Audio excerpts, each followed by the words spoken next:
Fala, meu querido joia! Eu sou Israel Luiz e este é o canal Leitura com Propósito. Hoje eu quero falar com você que talvez esteja se relacionando com Deus de forma errada. Hoje eu quero te mostrar algo que muitas pessoas fazem no relacionamento com Deus que é errado e te posicionar para a forma correta de se relacionar com Deus.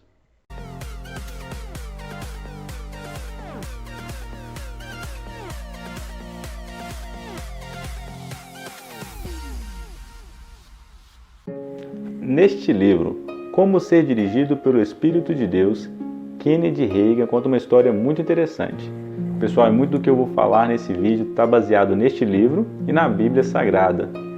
Neste livro ele conta algo que ele aprendeu em uma igreja no interior do Texas. Ele aprendeu uma forma errada de se relacionar com Deus. A expressão que eles usavam era: vou deitar fora uma porção de lã. Deitar fora uma porção de lã é quando você ora assim para Deus: Pai, se você quer que eu faça isso, faça com que aquilo aconteça. Uma vez Kennedy Reagan recebeu uma proposta para pastorear uma igreja no Texas. Ele disse para Deus: Senhor, vou deixar o caso nas tuas mãos. Se eles me elegerem com 100% dos votos, vou aceitar o resultado como sendo a sua vontade de eu pastorear aquela igreja. Ou seja, ele deitou fora uma porção de lã. Ele foi para a eleição, foi eleito com 100% dos votos e começou a pastorear aquela igreja. Mas depois de algum tempo, percebeu que não tinha feito a vontade de Deus. Acredito que muitas pessoas hoje oram dessa forma. Eu também já orei assim. Por que é errado orar assim? Esta é uma forma de tomar decisões sem precisar orar muito, sem precisar ficar a sós com Deus e de esperar por Ele. Talvez até sem precisar jejuar muito. Deitar fora uma porção de lã é uma forma errada de se relacionar com Deus. Muitas vezes oramos assim porque precisamos que algo visível aconteça, para a gente acreditar que é a vontade de Deus. Mas é errado. Um exemplo que temos foi quando os discípulos falaram para Tomé que tinham visto Jesus Cristo ressuscitado. Lá em João 20, do 25 ao 29, diz: Os outros discípulos, no entanto, anunciaram-lhe: Nós vimos o Senhor. Mas ele respondeu-lhes: Se eu não vir as marcas dos pregos nas suas mãos, não colocar o meu dedo onde estavam os pregos e não puser a minha mão no seu lado, não acreditarei. Após 8 dias, os discípulos estavam reunidos ali outra vez, e Tomé estava com eles. As portas estavam trancadas, quando Jesus apareceu, pôs-se no meio deles e disse: A paz seja convosco. Então dirigiu-se a Tomé, dizendo: Coloca o teu dedo aqui, vê as minhas mãos, estende a tua mão e coloca no meu lado. Agora não sejas um incrédulo, mas crente. E Tomé confessou a Jesus: Meu Senhor e meu Deus. Ao que Jesus lhe afirmou: Tomé, por que me vistes, acreditastes? Bem-aventurado os que não viram e creram. Ou seja, nós precisamos confiar em Deus, mesmo que não estejamos vendo nada. Como diz Jesus, bem-aventurados que não viram e creram. Lá em 2 Coríntios 4,18 diz: Não atentando nós nas coisas que se veem, mas nas que não se veem, porque as que se veem são temporais e as que não se veem são eternas. Ou seja, nós não devemos dar atenção ao que estamos vendo, porque as coisas visíveis são transitórias, efêmeras, passageiras, mas devemos dar atenção às que não vemos, porque o que não vemos é eterno. Talvez algumas pessoas possam falar: mas Gideão deitou fora uma porção de lã, e alguns outros personagens do Antigo Testamento também se relacionavam com Deus pedindo sinais visíveis.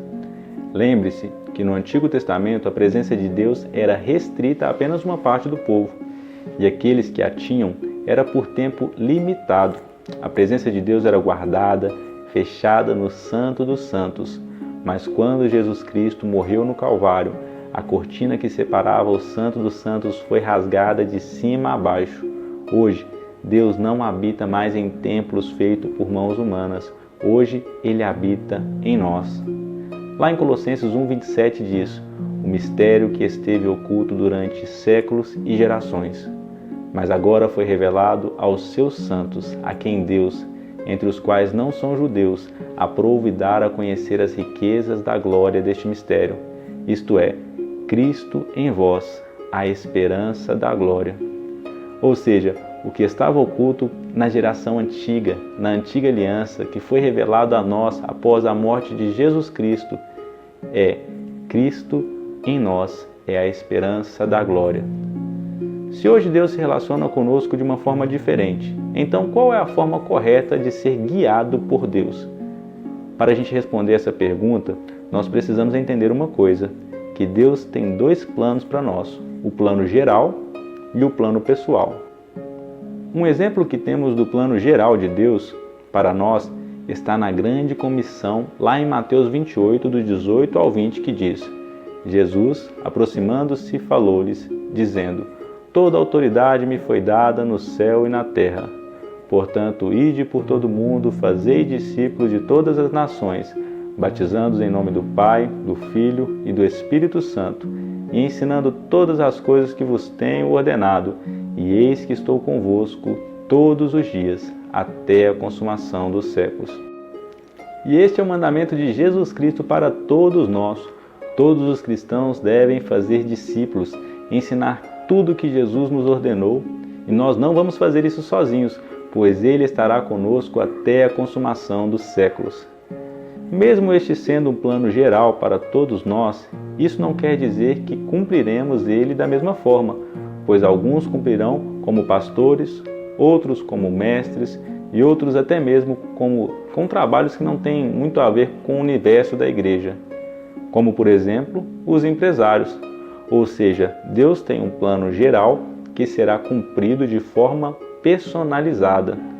O plano geral de Deus está escrito na Bíblia, porém, o plano pessoal de Deus não está. Se o plano pessoal de Deus não está escrito na Bíblia, como entenderemos ele? Lá em Mateus 22, 29 diz: Respondeu-lhe Jesus: Errais, não conhecendo as Escrituras, nem o poder de Deus. Ou seja, para entendermos o plano pessoal e o geral, precisamos entender as Escrituras e algo que vai além das Escrituras, que é o poder de Deus. Lá em Romanos 8,14 diz: Pois todos os que são guiados pelo Espírito de Deus são filhos de Deus. Hoje, somente quem é guiado pelo Espírito de Deus entende as Escrituras e o poder de Deus.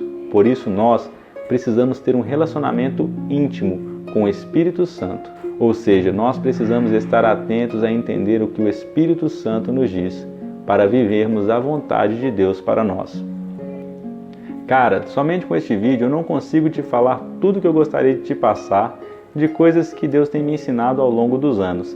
Então, se você não é inscrito no canal, clica no botão de se inscrever e depois no sininho para você não perder nenhum vídeo. E venha comigo porque eu quero ajudar você a se tornar um discípulo de Jesus. Que Deus te abençoe e até o próximo vídeo, meu querido!